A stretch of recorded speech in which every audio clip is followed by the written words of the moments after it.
नमस्कार दोस्तों, पीसीएस गुरुजी में आप सबका स्वागत है। दोस्तों, एनसीईआरटी का जो ऑनलाइन सीरीज़ चल रही है उसमें ये लेक्चर नंबर 5 है। ऑलरेडी 4 लेक्चर जा चुके हैं, उम्मीद करता हूँ आपने देख लिया होगा। वर्ल्ड हिस्ट्री कराई जा रही है, बहुत इंपॉर्टेंट है। ना सिर्फ ये आपके जीएस के लिए इंपॉर्टेंट है, बल्कि आप एसए वगैरह में भी इसको इस्तेमाल कर सकते हैं, क्योंकि जितना भी चीज़ें निकल के आई हैं मॉडर्न ज़माने में, जो भी चीज़ें हो रही हैं, इसका कहीं न कहीं जो रूट्स है या ओरिजिन है, वो वर्ल्ड हिस्ट्री के अंदर आता है। वर्ल्ड हिस्ट्री को ऐसे ही नहीं कहा जाता कि ये एक नॉलेज का द्वार है या समुद्र है ये, ठीक है? बहुत कुछ ऐसी एक्टिविटीज़ हुई हैं आज से 200 साल पहले, 300 साल पहले, जिसका डायरेक्टली और इनडायरेक्टली इन्फ्लुएंस हम आज हर चीज़ में देखते हैं।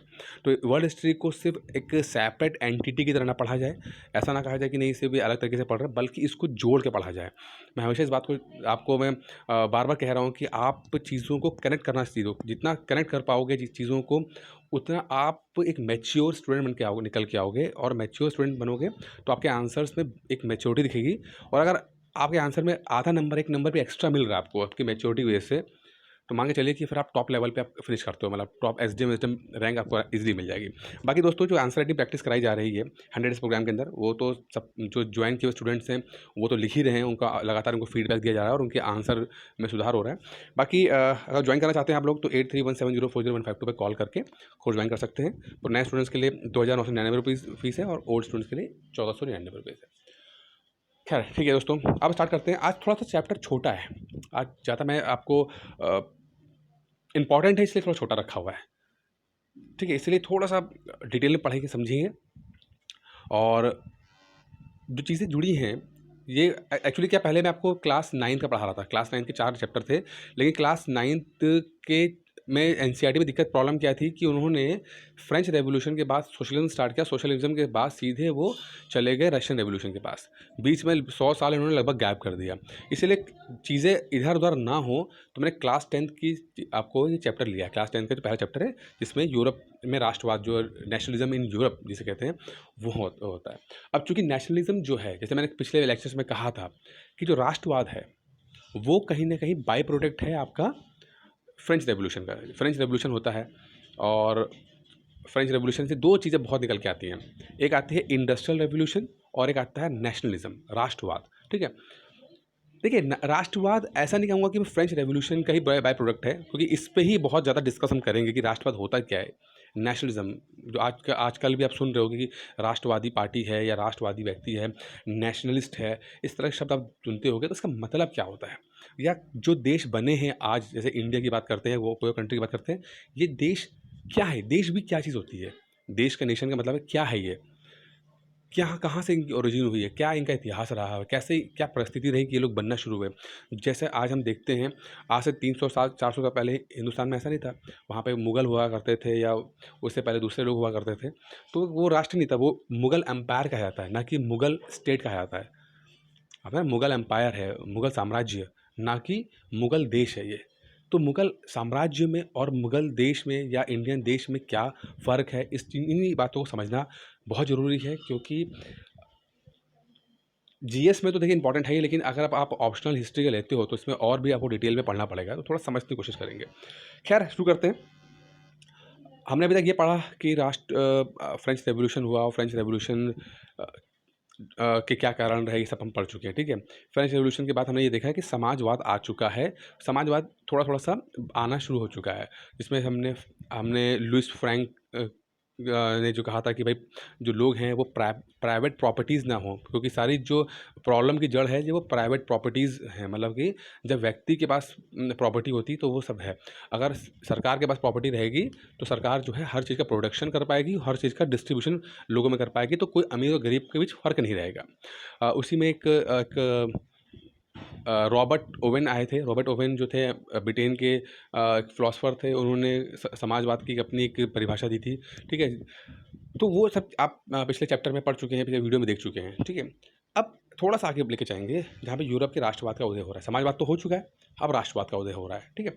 अब ये सब दो जितनी चीज़ें हैं, आज के परिप्रेक्ष्य में भी देखेंगे, समाजवाद, राष्ट्रवाद, ये सब हम सुनने को मिलता है। अब समाजवाद भी क्या है? देखिए, समाजवाद अगर बात करते हैं आज के मॉडर्न टाइम में, तो प्री में भी क्वेश्चन आता है कि इंडिया का जो सोशलिस्ट है, वो सोशलिज़्म जो है, वो क्या है? कहाँ से आया है? या इंडिया की जो इकोनॉमी है, ठीक है, वो किस तरह की इकोनॉमी है, ठीक है। तो ये सब चीज़ें धीरे-धीरे अब क्लियर होती चली जाएँगी आपको, ठीक है। ये एक पेंटिंग है, जो फ़ोटो देख रहे हो ये पेंटिंग है और इसमें फ्रेडरिक सरायू ने एक पेंटिंग बनाई थी 1848 के समय, ठीक है। और इस पेंटिंग में आप देख रहे हो कि लेफ्ट हैंड साइड में एक स्टैच्यू ऑफ लिबर्टी है। अमेरिका में आप देखते होंगे ना स्टैच्यू ऑफ लिबर्टी, तो ये स्टैच्यू ऑफ लिबर्टी की पेंटिंग है। स्टैच्यू ऑफ लिबर्टी को फ्रांस ने अमेरिका को गिफ्ट किया था। फ्रांस ने अमेरिका को गिफ्ट क्यों किया था कि देखिए आपको पता ही है जैसे कि बल्कि नहीं है, आपको नहीं पता होगा क्योंकि अमेरिकन रेवोल्यूशन पढ़ा ही नहीं किया, ठीक है, कि एनसीईआरटी में अभी तक अमेरिकन रेवोल्यूशन देखने को नहीं मिला है। तो अमेरिकन रेवोल्यूशन ना होने के कारण आपको थोड़ा सा आपको यहाँ पे आइडिया मैं दे दूंगा। देखिए हुआ क्या था कि जो अमेरिकन रेवोल्यूशन स्टार्ट होता है, थोड़ा सा एक वेट करना पड़ेगा।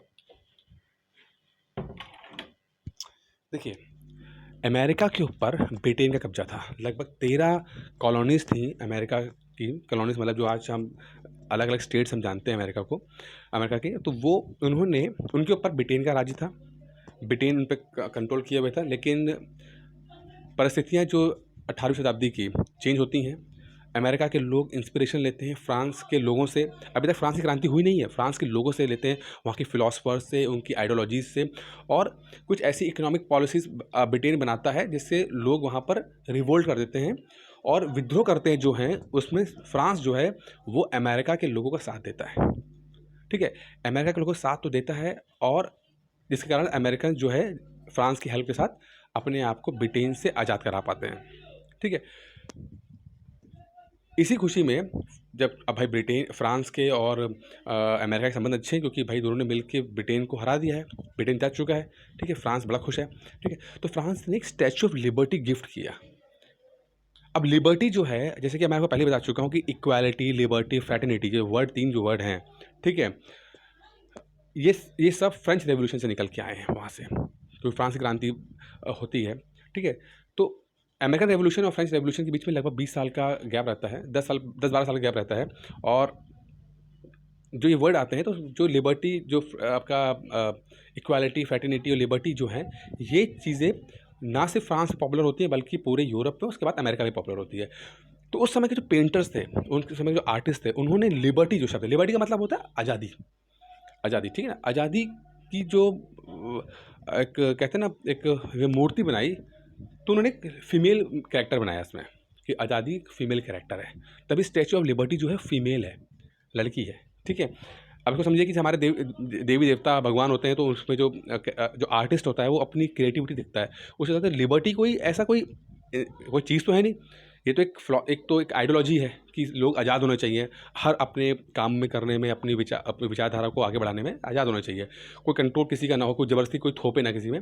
तो जो पेंटर ने अपनी क्रिएटिविटी दिखाई है कि स्टैच्यू ऑफ लिबर्टी बनाया जिसमें लिबर्टी को एक लड़की के रूप में रखा है। और आप देख रहे हो कि उसके लेफ्ट हैंड में एक मशाल है, तो उसे कहते हैं लिबर्टी की मशाल, मतलब आज़ादी की मशाल से कहते हैं, ठीक है।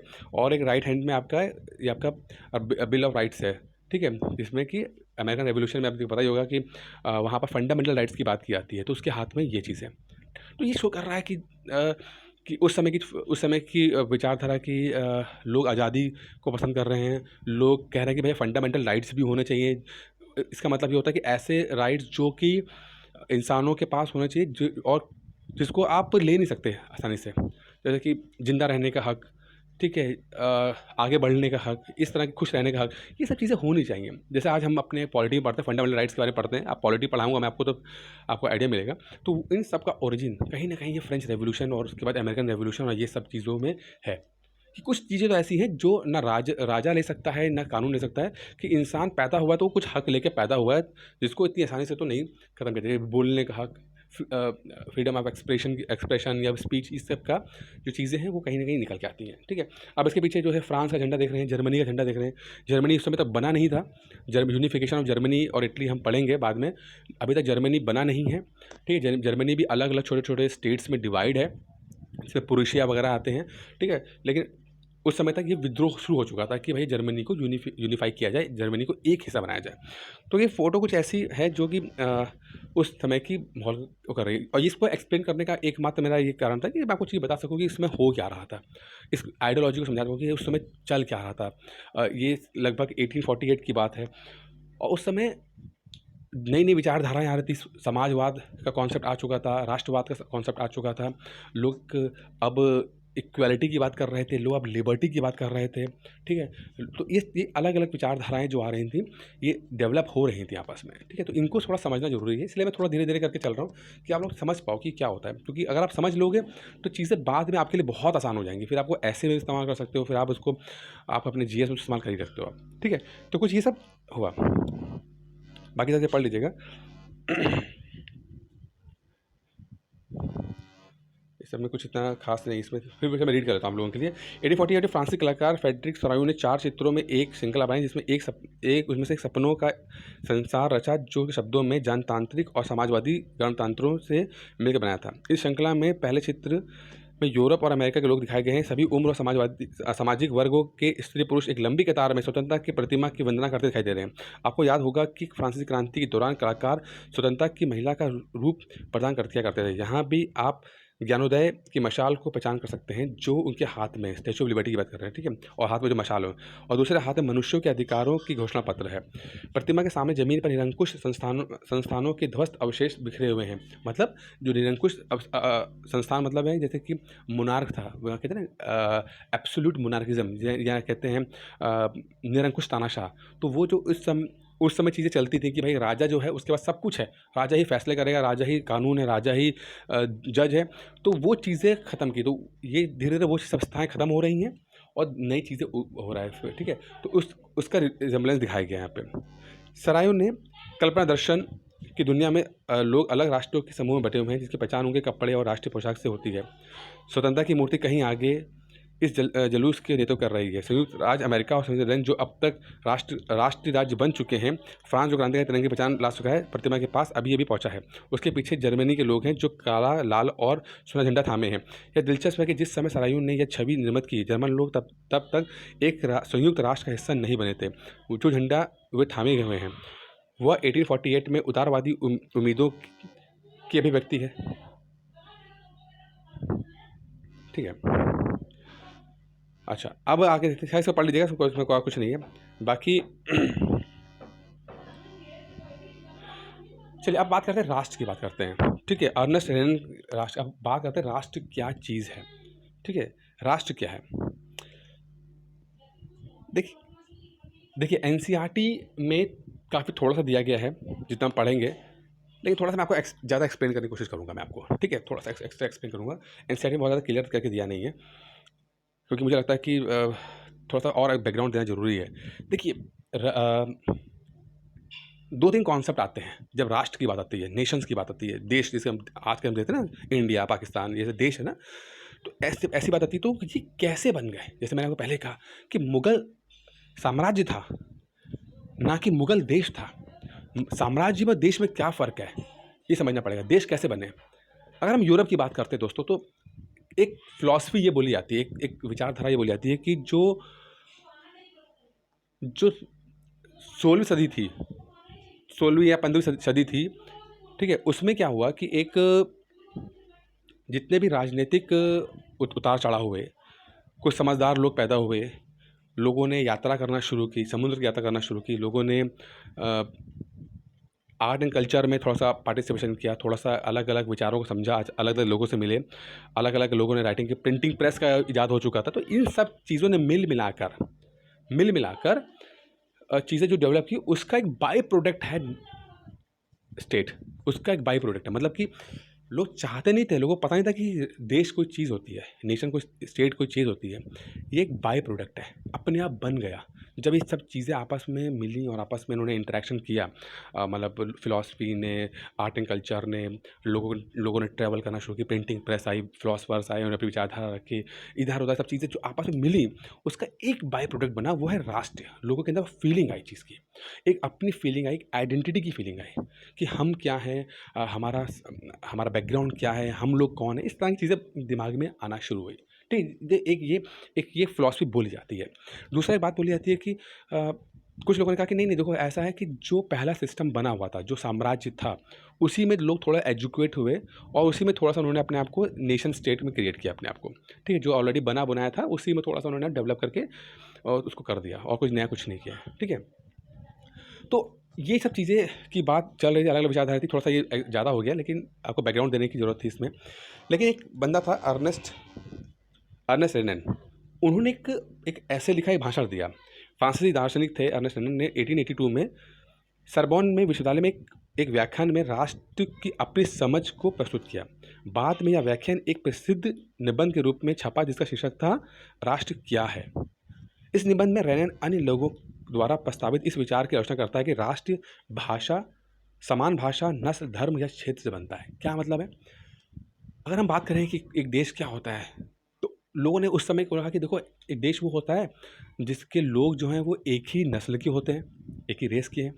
वो देश वो सकता है जो कि जिसके लोग जो एक ही धर्म के होंगे, एक ही भाषा बोलते होंगे, ठीक है? या एक ही जगह पे रहते होंगे। तो ये कॉन्सेप्ट उस समय चल रहा था। हो सकता है लोग आज के लोग भी ये माने कि एक ही, जैसे आज हम कहते हैं ना कि हिंदुस्तान आजकल बहुत ज़्यादा चल रहा है कि हिंदू जो हैं वो हिंदुस्तान को रिप्रेज़ेंट करते हैं और बाकी लोग जो हैं बाहरी हैं। इस तरह की विचारधारा एक बहुत बहुत ही गलत विचारधारा है। वो वो चल रही है आजकल, ठीक है? तो कुछ लोग ऐसा मानते हैं कि एक ही जो नस्ल होती है वही एक राष्ट्र बनती है, या एक ही जो धर्म होता है वही एक राष्ट्र बनता है, या एक ही जो भाषा बोलने वाले हैं वही एक राष्ट्र बनता है। तो ये कुछ बातें उस समय चल रही थी जो आज भी चल रही हैं, लेकिन रेनन ने इस बात को कहा कि नहीं, नहीं, नहीं ऐसा नहीं है। राष्ट्र थोड़ा से आगे है, थोड़ा से बढ़ के है। क्या है? उसने बोला एक राष्ट्र लंबे प्रयास, त्याग और निष्ठा का चरम बिंदु होता है। क्या बात बोली देखिए, कि जो राष्ट्र है वो लंबे प्रयास, जो एक त्याग और निष्ठा का चरम बिंदु होता है, शौर्य वीरता से युक्त अतीत, महान महान पुरुषों के नाम और गौरव, यह एक सामाजिक पूंजी है जिस पर एक राष्ट्रीय विचार आधारित किया जाता है। क्या मतलब है? जब हम देश की बात करते हैं तो कह रहा है कि यार एक ऐसा सिस्टम हो जहाँ पर लोग जो हैं वो उन्होंने मिलकर अपने पास्ट में प्रयास किया हो, एफर्ट किए हों, कुछ त्याग किया हो, सेक्रीफाइस किया हो कुछ अपना, ठीक है? उन्होंने मिल के कुछ लड़ाई लड़ी हो, कुछ मिल के लड़ाई जीती हो, ठीक है? उनकी शौर्य वीरता, उनके जो पास्ट में शौर्य हो, उन्होंने कुछ काम किया जिससे कि उन्हें एक गौरव की फीलिंग आए, ठीक है? उनके कुछ जो महान पुरुष हुए होंगे जिसको वो जिनकी जिनकी बातों को, जिनके आइडियोलॉजी को वो लोग मानते हैं, सब मिल के मानते हैं कि हाँ भाई ठीक है, ठीक है, ठीक है? यह एक सामाजिक पूंजी है, ठीक है? जिस पे एक राष्ट्र विचार आधारित किया जाता है, ठीक है? कि मतलब जब सब मिलकर एक सपना देखते हैं और उस सपने को साकार करने के लिए एफर्ट करते हैं, ठीक है? त्याग करते हैं, हारते हैं, जीते मिल के, तो एक राष्ट्र बनता है। अगर इसको इंडिया के परिप्रेक्ष्य में लेते हैं, तो भाई इंडिया में एक धर्म के लोग नहीं रहते, एक भाषा के लोग नहीं रहते, एक नस्ल के लोग नहीं रहते हैं, ठीक है? उसके बाद भी एक देश तो इंडिया है ही है ना, भारत देश तो है ही है। तो ये क्यों है? क्योंकि रेनन की परिभाषा दूसरी थी कि ये जो मिल के इतिहास में लड़ाई लड़ी, मिल के इतिहास में सैक्रिफाइस किया, एक सपना देखा, उसको साकार करने की कोशिश की, उसके अपने जो महापुरुषों की आइडियोलॉजी को माना, फॉलो किया, तब जाके एक राष्ट्र बनता है। इंडिया कहीं न कहीं रेनन के इस फिलॉसफी से अपने आप को पास पाता है। ठीक है? तो आप समझ पा रहे होंगे ये रेनन क्या बोलने की कोशिश कर रहा हूँ, मैं क्या समझाने की कोशिश कर रहा हूँ आपको मैं। ठीक है? क्योंकि यहाँ पर नेशनलिज्म की बात हो रही है, राष्ट्र क्या होता है? तो ये आपके एग्जाम में हिस्सा है, बहुत इंपॉर्टेंट क्वेश्चन बनता है, इसीलिए मैं आपको डिटेल में लेके जा रहा हूँ मैं आपको, ठीक है?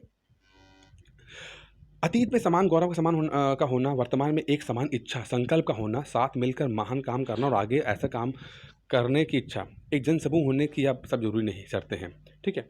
अतः राष्ट्र एक बड़ी और व्यापक एकता है। राष्ट्र एक बड़ी और व्यापक एकता है, लार्ज स्केल सॉलिडिटी, मतलब एकता है, मिल के हम सपने देखते हैं और उस मिल के सपने को उसको पूरा करने की कोशिश करते हैं। आज हमारे देश में हिंदू, मुसलमान, सिख, ईसाई सब मिल के बात करते हैं, सपना देखते हैं कि हाँ हमारे देश में बराबरी होनी चाहिए, सब लोग प्रॉस्पेरिटी होनी चाहिए, सब लोग अमीर होने चाहिए, सब अपनी ज़रूरतें पूरी कर सकें, हम सब मिल के आगे बढ़ें। तो जब हम इस तरह की बातें करते हैं तो हम एक राष्ट्र में बोलते हैं, लेकिन जब हम ये बोलते हैं नहीं, नहीं, नहीं, ये देश जो है कुछ लोगों का है, कुछ लोगों का नहीं है, तो हम राष्ट्र की बात नहीं करते। खासकर इंडिया के परिप्रेक्ष्य में तो बिल्कुल बात नहीं करते हम ये। इंडिया के परिप्रेक्ष्य में जब तभी होगा क्योंकि इंडिया की जो डेफिनेशन है नेशन की, वो ना एक नस्ल से है, ना एक जाति से है, ना एक धर्म से है, ना एक भाषा से है।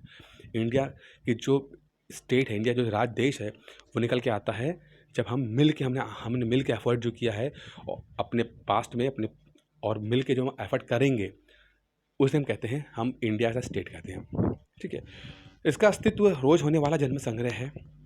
प्रांत इसके निवासी हैं। अगर सलाह ले जाने का किसी का अधिकार है तो निवासी है, मतलब किसी देश का विलय करने या किसी देश पर इसकी इच्छा के विरुद्ध कब्जा जमाए रखने में एक राष्ट्र के वास्तव में दिलचस्पी नहीं होती। कहता है कि जो देश होता है ना, वो किसी देश पर अटैक नहीं करता है, साम्राज्य करता है। साम्राज्य अटैक कर, साम्राज्य में क्या था, जितना राजा ने कब्जा कर लिया वो उसका साम्राज्य, वो देश नहीं बन पाता। यही फ़र्क देखिए लाइन में है। जो देश होते हैं वो क्या बोलता है कि यार हम किसी देश पे अटैक करके, मान लो हमने श्रीलंका पे अटैक कर दिया, अब श्रीलंका पे अटैक करके जीत लिया हमने, तो क्या वो देश बन जाएगा? भाई इंडिया की हिस्ट्री अलग है, इंडिया की आइडियोलॉजी अलग है, इंडिया की फ़िलॉसफी अलग है, इंडिया के लोगों का अपना जो एफ़र्ट है वो अलग है, श्रीलंका का अलग है। तो श्रीलंका कभी भी इंडिया का हिस्सा नहीं बन पाएगा। ठीक है, तो जो कभी स्टेट जो होते हैं, ट्रू स्टेट होते हैं, कभी दूसरे पे अटैक करके कब्जा ज़मीन से नहीं होता है।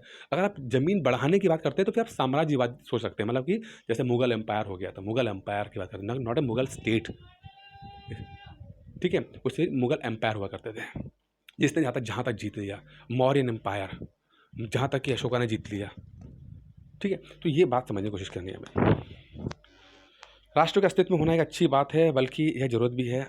उनका होना स्वतंत्रता की गारंटी है। और अगर दुनिया में केवल एक कानून और उनका केवल एक मालिक होता तो स्वतंत्रता का प्रभुत्व होता। कहता है अगर पूरी दुनिया में सिर्फ एक ही कानून बनता ना, तो जो लिबर्टी मिली है वो कभी ना मिल पाती। तो इसीलिए डिफरेंट कानून होने चाहिए, देश होना चाहिए, जिससे कि बैलेंस ऑफ पावर हो सके और लोग आज अपने आप को आज़ाद महसूस कर सकें। दोस्तों, ये उम्मीद करता हूँ आपको अच्छा लगा होगा। ये चैप्टर बहुत इंपॉर्टेंट है थोड़ा सा, इसलिए मैं इसको बहुत डिटेल में ले गया हूँ। जो एनसीईआरटी था उससे ज़्यादा ले गया, क्योंकि एनसीईआरटी की बात समझाने के लिए भी आपको मुझे कुछ बैकग्राउंड देना जरूरी था। फिलहाल क्वेश्चन देती है इंग्लिश और हिंदी वालों के लिए। रेनन की समझ में अनुसार एक राष्ट्र की विशेषताओं का संक्षिप्त विवरण दें। उनके मतानुसार राष्ट्र क्यों महत्वपूर्ण है? या इंग्लिश में, summarise the attributes of a nation as Renan understands them, why in his view the nations are important. इसका आंसर लिख के मुझे भेज देगा। जो ज्वाइन कर चुके हैं उन्हीं लोगों का मैं कॉपी चेक करूँगा, बाकी लोग उनके लिए वीडियो है, देख सकते हैं। बाकी अगर ज्वाइन करना चाहें नया कोर्स 100 डेज़ का एनसीईआरटी का जो कोर्स है वो ज्वाइन कर सकते हैं 8317040152 पर कॉल करके। कुछ और जानकारी चाहिए तो मुझे कॉल कर लीजिएगा। Thank you.